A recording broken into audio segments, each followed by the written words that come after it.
아마 말씀을 읽으면서 목사님이 이 본문을 어떻게 설교를 하려나 그런 생각이 들지 않으셨습니까? 우리가 2025년을 마무리하며 2026년을 지금 준비하면서 우리의 삶의 영역에서 무너진 부분들을 우리가 그대로 방치하지 말고 이 부분들을 잘 회복해서 2026년을 시작하자라는 그런 마음을 가지고 우리 느헤미야 말씀을 함께 나누고 있는데요. 그렇게 우리가 그런 무너진 것들을 다시 세우려고 할 때 여러분 쉬울까요? 어려울까요? 어려워요. 어려움을 경험합니다. 때로는 주변 사람들이 비난하기도 해요. 조롱하기도 합니다. 굳이 왜 그 고생을 하느냐, 그런 계산적 현실주의가 그런 목소리가 막 들려요. 그 안에 우리의 마음을 막 흔들어요. 그러다 보면 우리 마음속에 이런 생각이 들어요. 이건 내 역할이 아닌가? 분명 나보다 더 잘하는 사람이 있을 거야. 그러면 한 발 뒤로 물러서서 그 일을 내가 아닌 다른 누군가가 대신 해주기를 바랍니다. 그러나 성경은요, 그렇게 말씀하고 있지 않다는 거예요.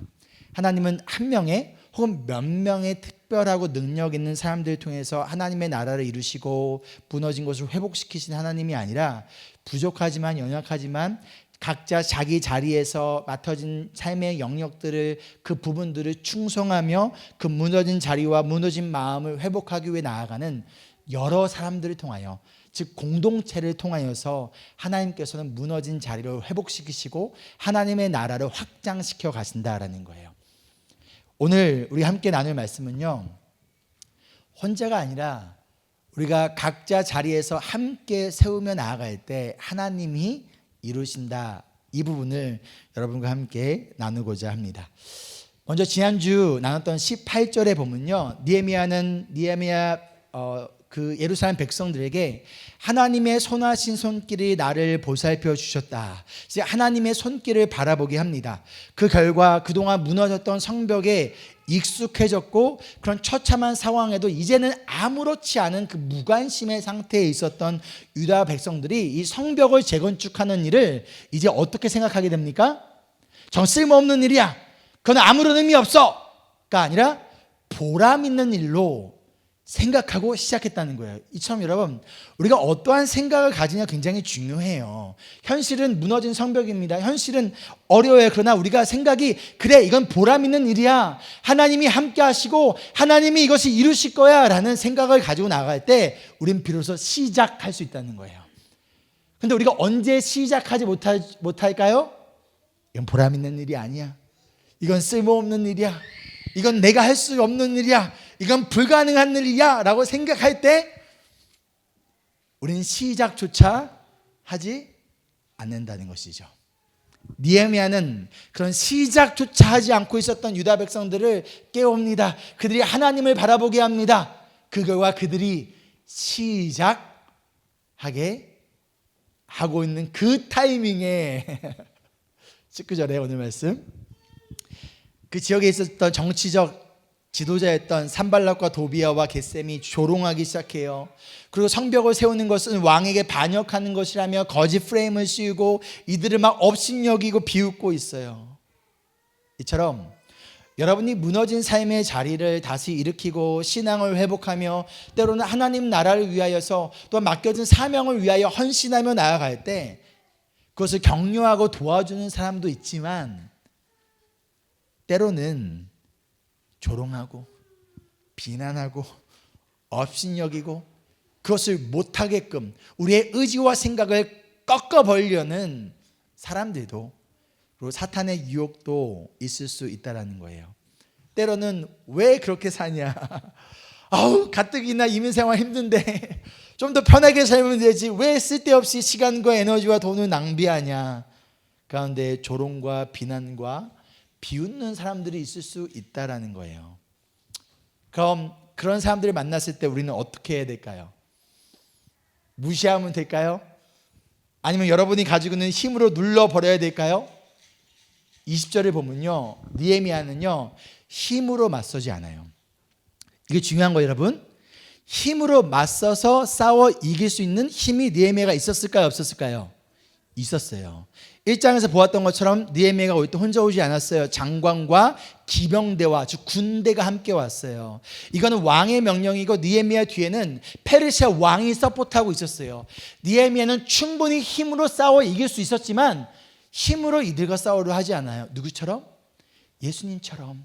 예수님이 충분히 힘으로 싸워 이길 수 있었지만 예수님께서 싸우지 않으셨던 것처럼 느헤미야는 힘이 아니라 그런데 믿음의 언어로 이렇게 대답합니다.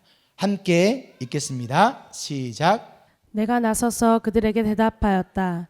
하늘의 하나님이 우리를 위하여 이 일을 꼭 이루어 주실 것이요 성벽을 다시 쌓는 일은 그분의 종인 우리가 해야 할 일이요 예루살렘에서는 당신들이 차지할 몫이 없소 주장할 권리도 기억할 만한 전통도 없소. 여러분 이 20절 말씀 기억하시면서 여러분 성경책으로 20절 좀 보면서 좀 제가 세 가지를 여러분과 함께 좀 나누려고 해요. 이 20절의 이 말씀을 통해서 우리가 발견할 수 있는 세 가지 영적 원리가 있습니다. 첫 번째는 함께 읽을게요. 시작. 결과의 주체는 하나님이시다. 하늘의 하나님이 우리를 위하여 이 일을 이루실 것이다. 느헤미야가 지금 누구를 바라보게 합니까? 하나님이에요.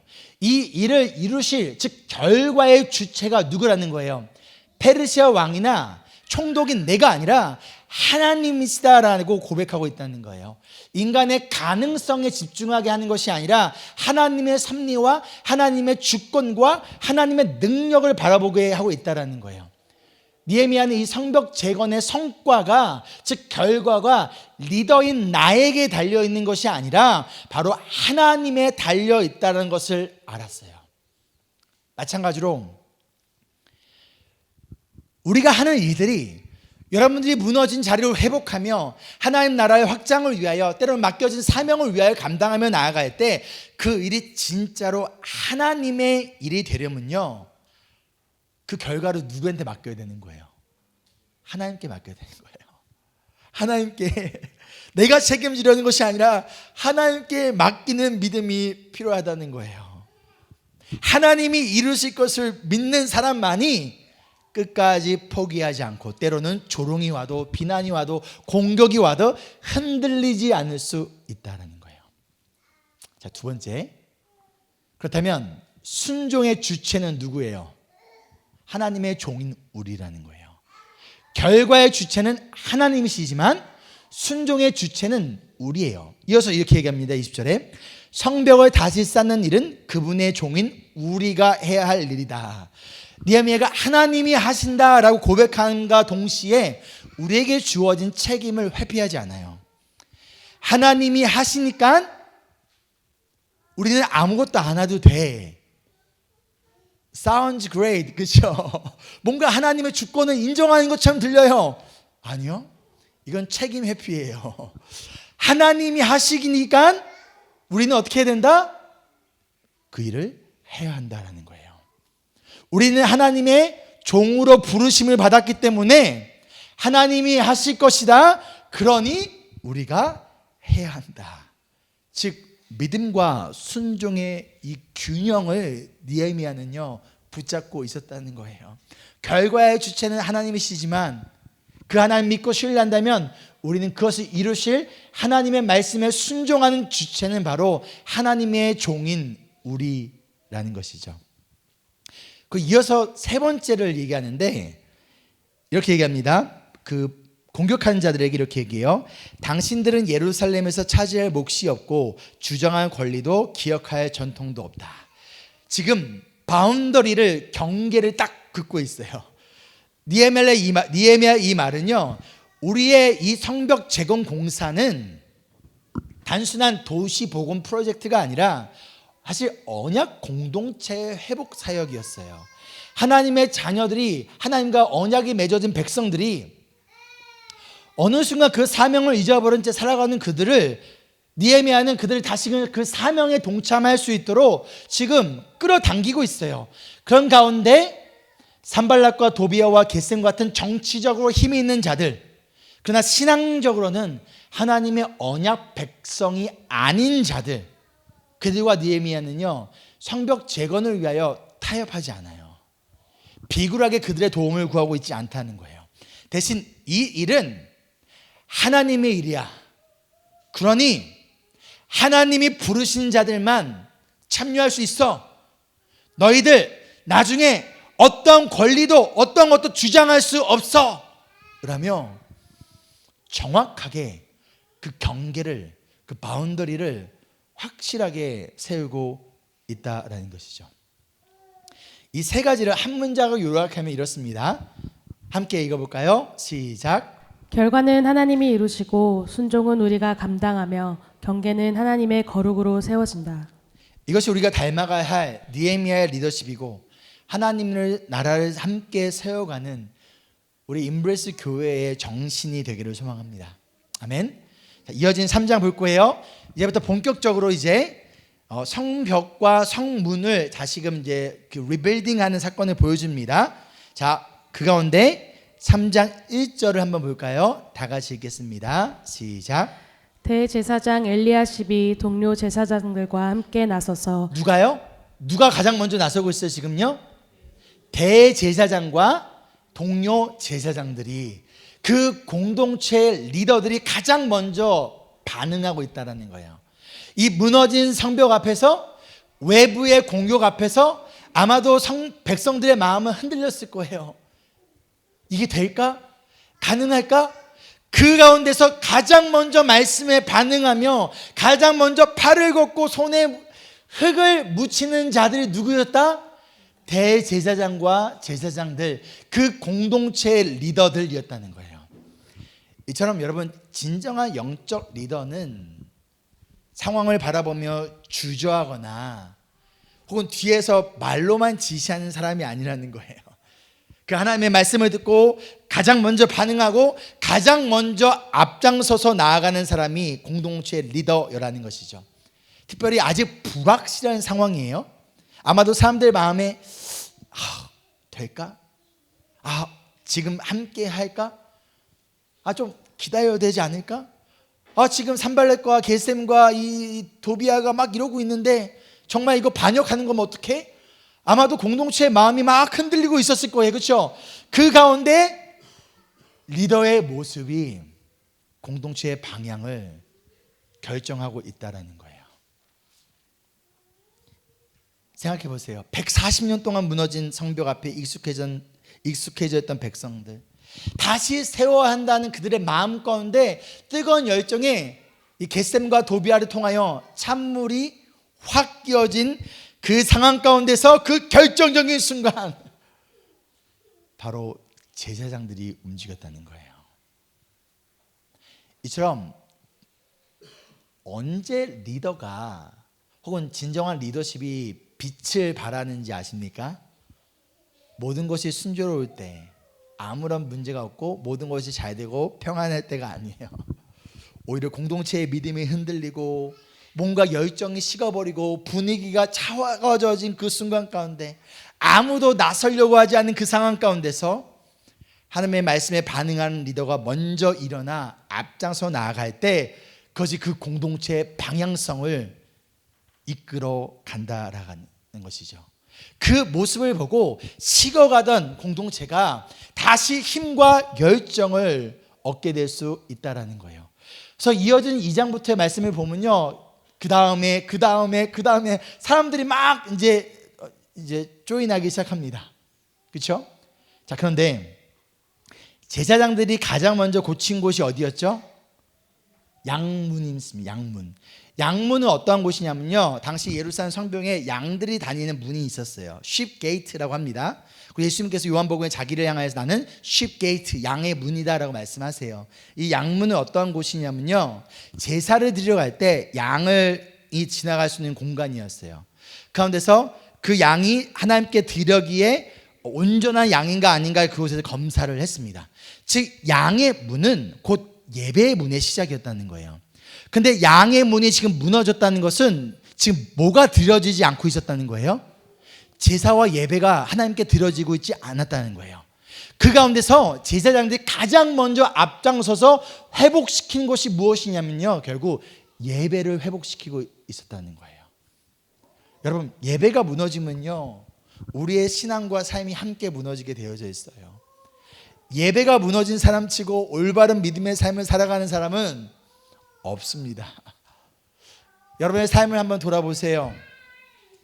여러분의 마음이 무너졌을 때, 여러분의 신앙이 무너졌을 때, 여러분의 삶이 무너졌을 때, 그때 여러분의 예배는 어떠했습니까?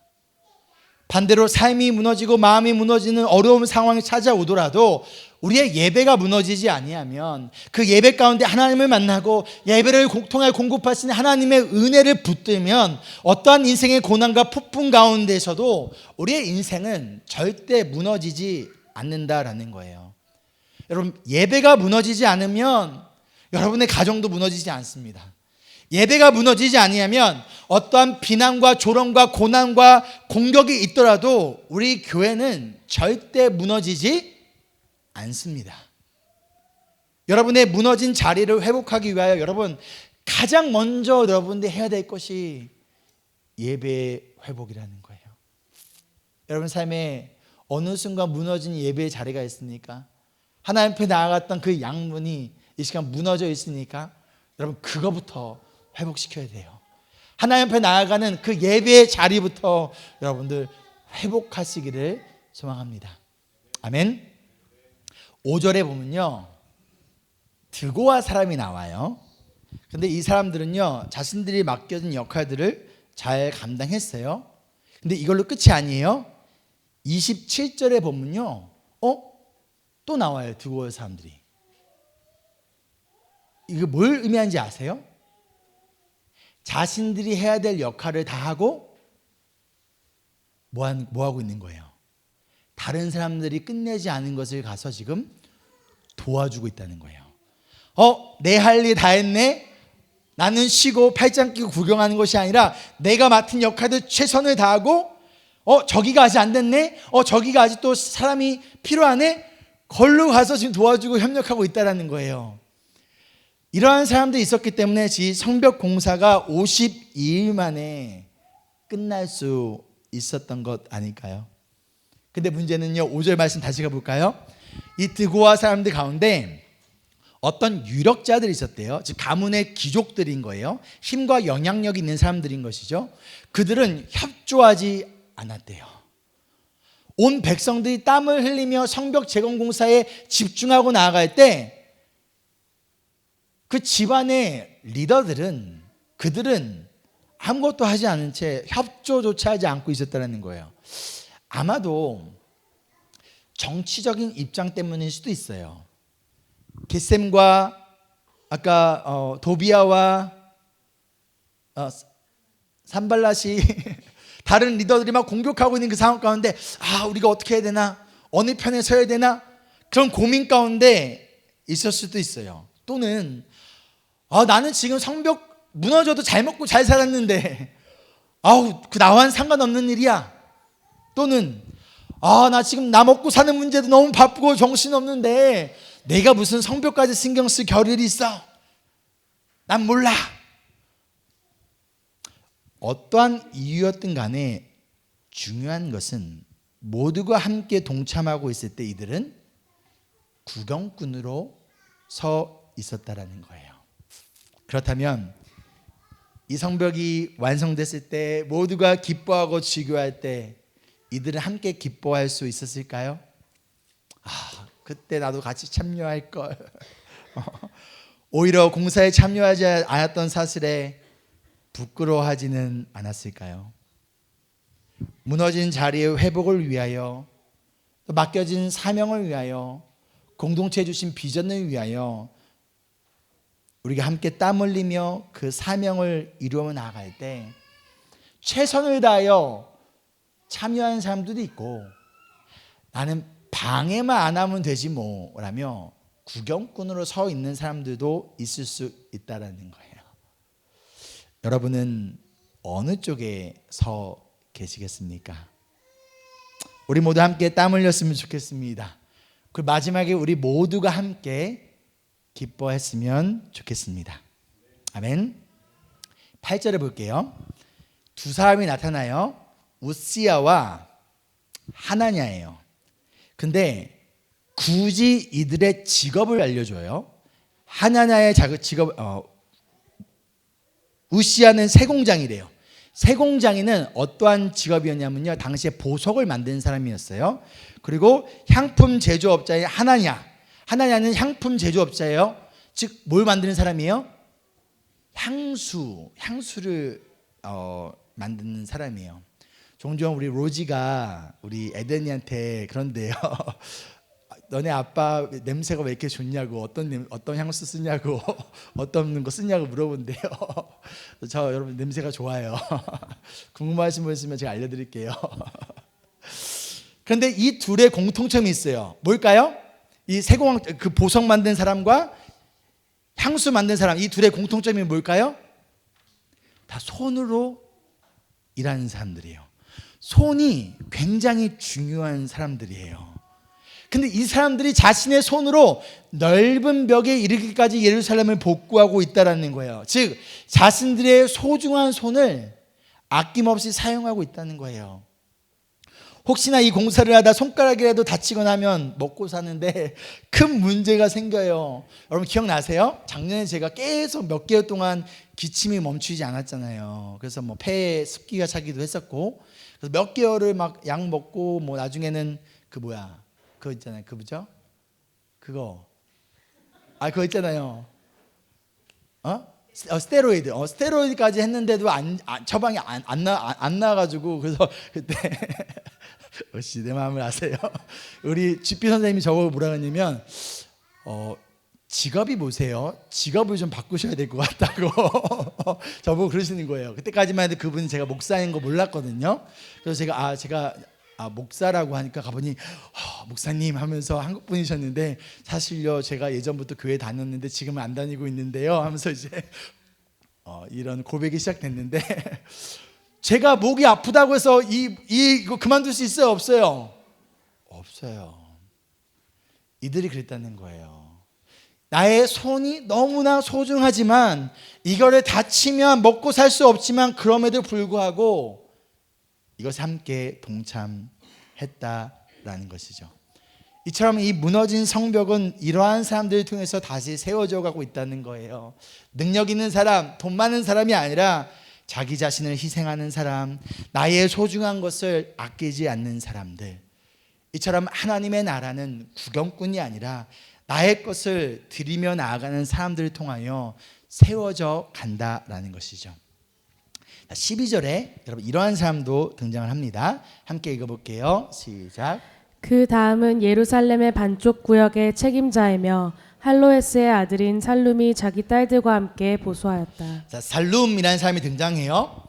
이 사람은 예루살렘의 반쪽 구역을 책임자였대요. 그러면 권력과 돈이 많은 사람이겠죠?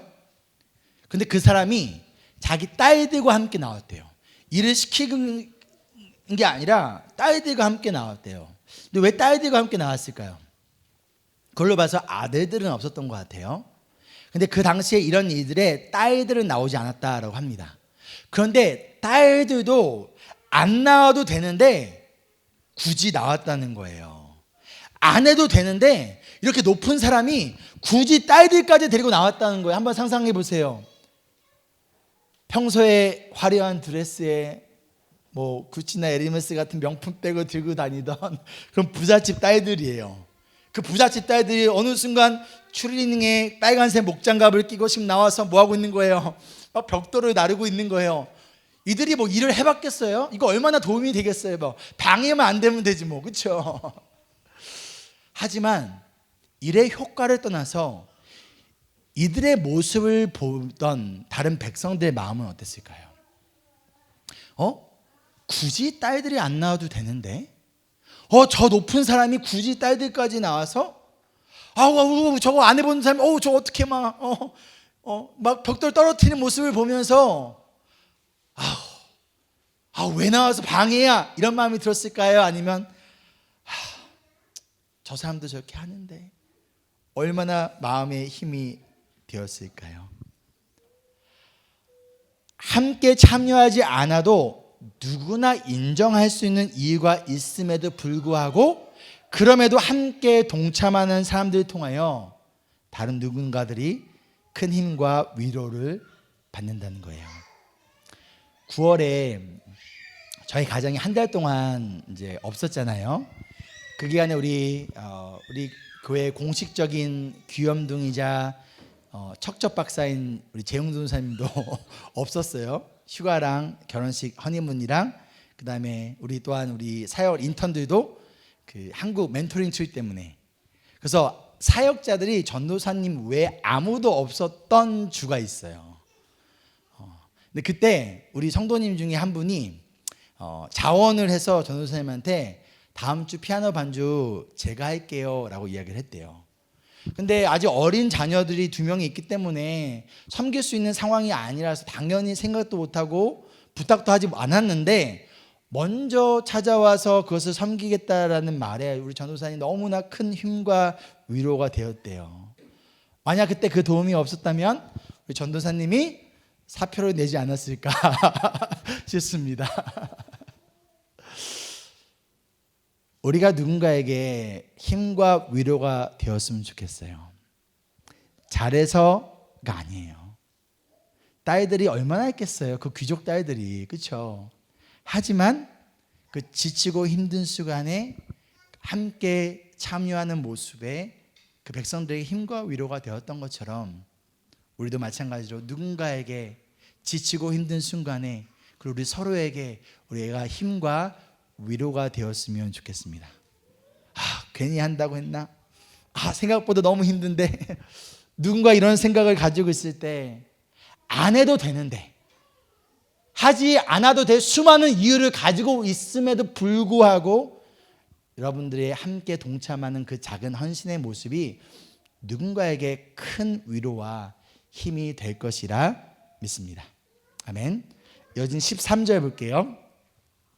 이번엔 한운과 사노아에 사는 사람들이 나와요. 이들이 골짜기 문을 고쳤다고 하는데, 이 골짜기 문이 어떤 곳이냐면요, 큰 문이 아니라 허리를 깊숙이 숙여서 기어 들어가야 되는 문이래요. 그래서 골짜기 문이라 불렸는데, 한운과 사노아에 사는 사람들이 이 문과 벽을 고칩니다.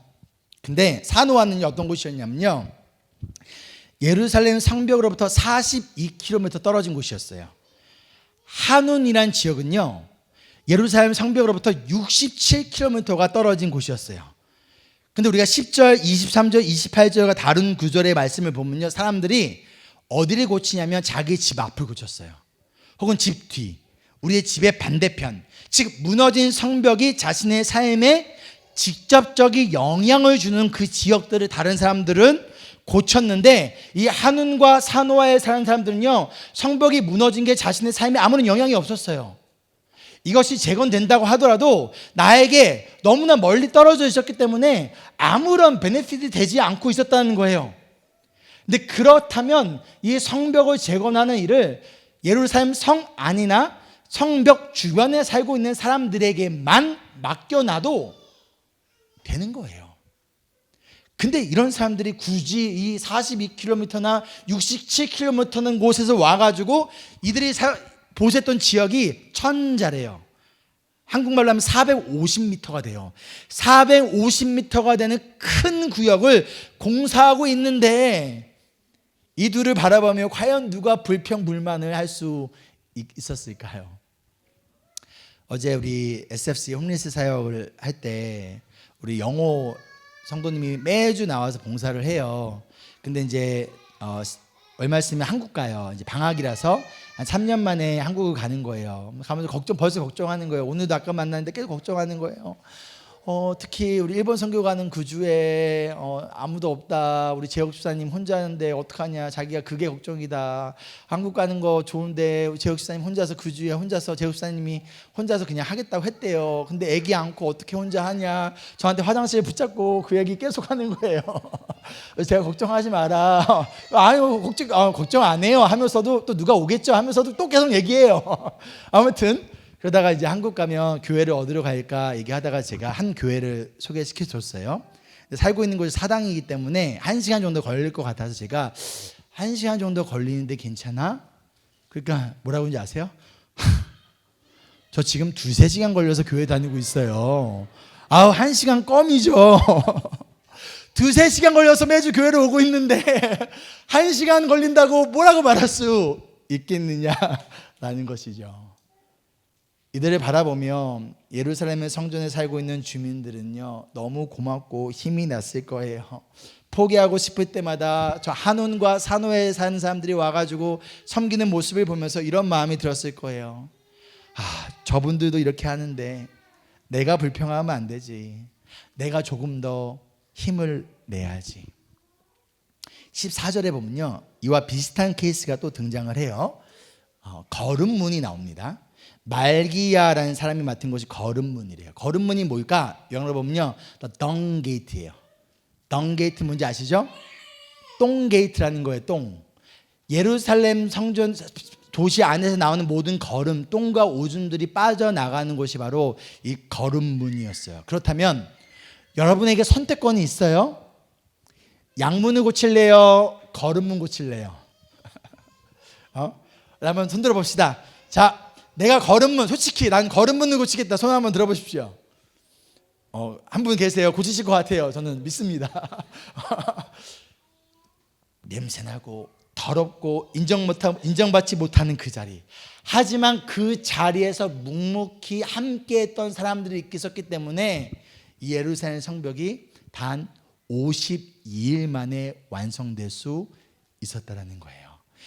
양문만, 예배의 문만 고쳐진다고 예루살렘 성벽이 회복되는 것이 아니라 거름문까지 회복되어야 했던 것처럼 하나님의 일에 있어서 양문만 중요한 것이 아니라 거름문도 중요해요. 우리 인브레스 교회에서 말씀을 전하는 목회자만 중요한 게 아니에요.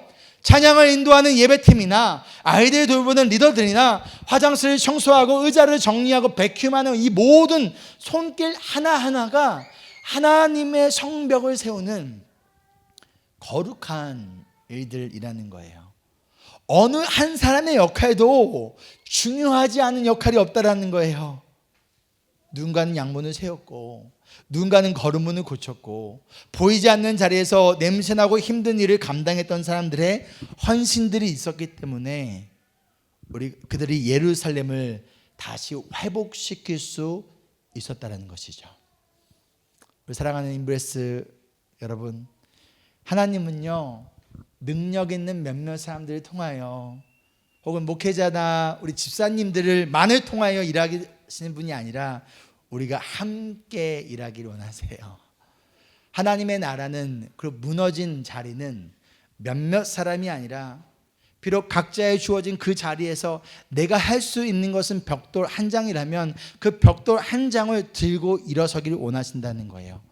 그리고 마지막 순간에 우리 모두가 함께 이렇게 고백하기를 소망합니다. 우리 함께 읽겠습니다. 시작. 하나님이 우리를 위하여 이 일을 꼭 이루실 것입니다. 이 일은 그분의 종인 우리가 해야 할 것입니다. 아멘. 말씀을 정리하며 오늘 말씀에 나왔던 양의 문 그리고 거름문은요, 예수 그리스도의 모습을 보여줘요. 예수님은 직접 자신이 희생양이 되어 주셔서 하나님과 우리의 사이에 막혀졌던 그 벽을 양의 문을 통하여, 즉 예배의 문을 통하여 다시 여셨어요. 십자가에서 자기 자신을 온전한 제물로 드리심을 통하여 끊어진 하나님과의 관계를 이어주시고 회복시켜 주셨다는 것이죠. 동시에 예수님은요, 거름문과 같은 길을 걸으셨어요. 모두가 싫어했던 십자가와 같은 그 더럽고 냄새나는 인간의 죄와 수치, 세상의 모든 더러움을 그분이 혼자 어깨에 짊어지시고 골고다의 언덕을, 그 십자가의 길을 걸으셨습니다. 예수님께서는요, 양의 문이 되어주셨고 거름문이 되어주셨기에 그분이 우리를 깨끗이 씻어 주실 수 있었다라는 것이죠. 그런 예수님의 헌신이 먼저 있었기 때문에 예수님의 그 사랑과 은혜가 먼저 무너진 우리를 세우셨다는 거예요. 그렇기 때문에 이 은혜를 경험한 사람이라면 작은 일에도 감사로, 더러운 자리에서도 기쁨으로 나아갈 수 있다는 거예요. 그래서 우리의 섬김은 짐이 아닙니다. 은혜에 대한 반응이라는 거예요. 무거운 의무가 아니라 예수님을 향한 사랑과 감사의 열매라는 것이죠. 혹시 여러분의 마음속에 이 자리, 이 일은 너무 작고 의미 없어 보인다라고 생각하십니까? 혹은 나는 우리 공동체 안에 별로 쓰임받지 못한 삶 같아, 그런 생각이 드시는 분이 계십니까? 그렇다면 여러분 기억하세요. 예수님 바로 그 작고 그 초라한 자리, 그 냄새나고 버려진 십자가에서 하나님의 구원을 이루셨다는 거예요. 그렇게 여러분의 자리가 아무리 작아 보여도, 이것이 아무리 의미 없는 일 같아 보여도, 아니요, 그것이 바로 하나님이 일하시는 자리라는 것이죠.